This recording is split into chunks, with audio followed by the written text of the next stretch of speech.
In a high-stakes nuclear gamble, Iran is signaling a possible compromise even as it draws a hard red line. Iran has hinted it may be willing to dilute its stockpile of highly enriched uranium, but only if all sanctions imposed on the country are lifted. The signal comes from Mohammad Eslami, head of Iran's Atomic Energy Organization, who told reporters on Monday that Tehran could show flexibility on U.S. demands, including Washington's long-standing call for zero uranium enrichment. Eslami said Iran could consider diluting its 60% enriched uranium, material that is close to weapons grade, in exchange for a complete end to sanctions. He did not clarify whether the offer applies only to U.S. sanctions or also to restrictions imposed by other countries. The comments come as Tehran makes clear it will not abandon enrichment altogether.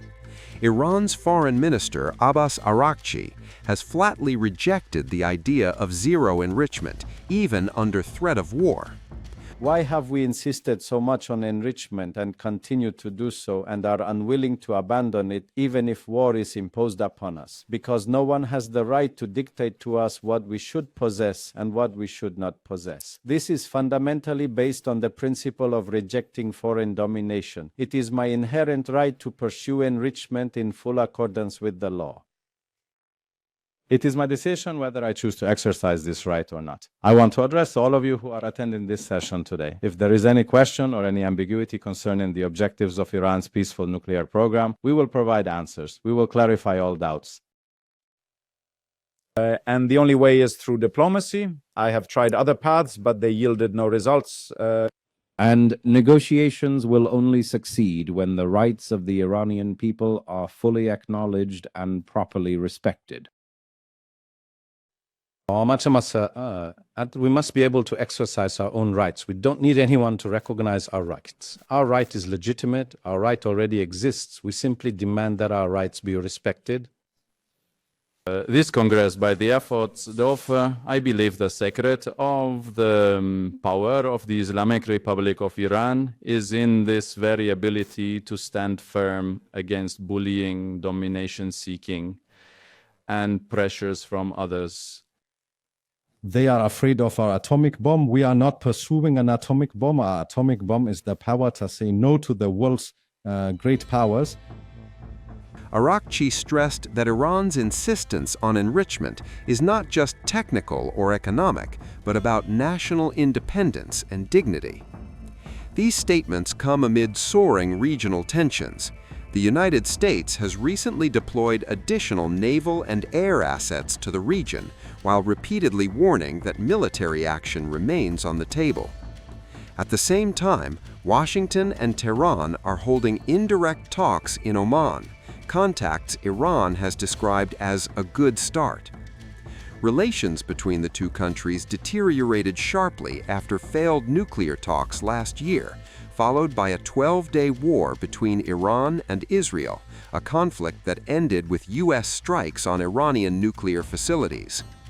Washington says those attacks inflicted serious damage. Tehran insists the impact on its enrichment program was limited.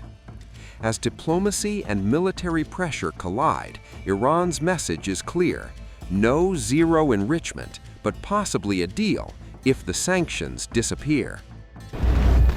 In the international arena, the Islamic Republic of Iran has consistently emphasized diplomacy based on mutual respect and shared interests. We believe that engagement and dialogue are the only sustainable path to addressing regional and global challenges. Any negotiation grounded in international law, dignity, respect for national sovereignty, conducted from an equal position and based on the win-win principle is acceptable to and welcomed by us. The new round of nuclear negotiations, which has begun in Oman with the assistance and support of our neighboring countries, represents a very good opportunity for a fair, logical, equitable, and mutually acceptable resolution of this issue. we seek to secure our rights under the Non-Proliferation Treaty, NPT, including in the area of enrichment, as well as the removal of unjust sanctions. The Islamic Republic of Iran, for its part, is taking steps toward the success of this process and hopes that the other side, without excessive demands, will remain committed to its obligations so that a desirable outcome can be achieved. Our message to the world is clear. Iran is a country that stands by its commitments, provided that it also witnesses sincerity and adherence to obligations on the part of others.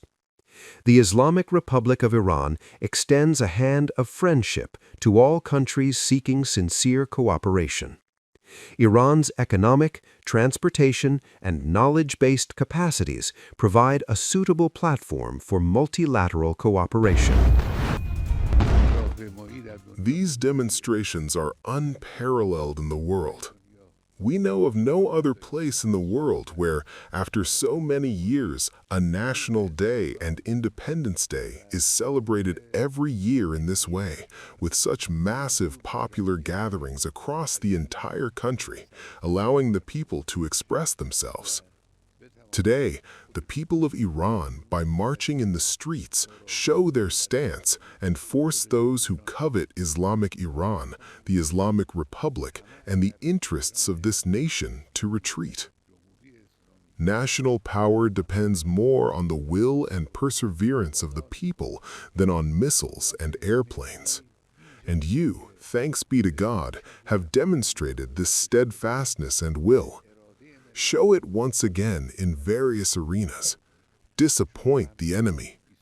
As long as the enemy is not disappointed, the nation will be exposed to harm and aggression. The enemy's despair comes from your unity, the strength of your reason and will, your motivation, and your steadfastness in the face of the enemy's temptations. These are the elements that constitute national power. 22 Bahman is the symbol of all these things. The day when everyone comes into the streets, chants slogans, speaks the truth, and declares their solidarity and loyalty to the Islamic Republic and the people of Iran.